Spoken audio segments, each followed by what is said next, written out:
Now, I was looking at my bank statement the other night, Friday night, and I noticed on there that Lynn had taken Hannah out to eat. And I looked at the price of that, and I thought, that seems a little high.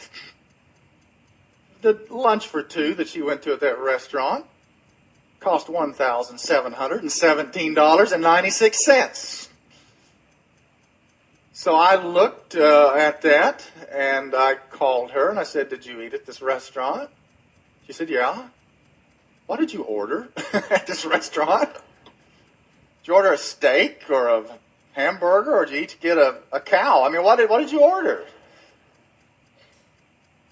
I mean, did they sell stock that day? Or anyway, that is what they had mistakenly put into the little credit card thing. When you go eat, you better make sure of your receipt.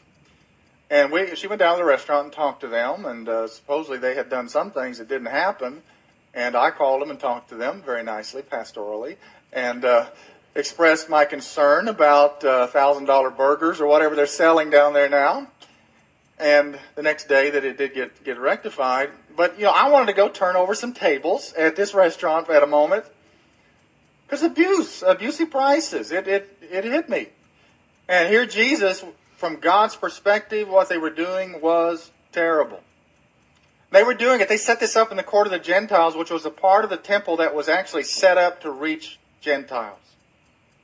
They said, we don't care about Gentiles. We want to use this part of the temple for extortion, for abuse of our own people, much less reaching another people.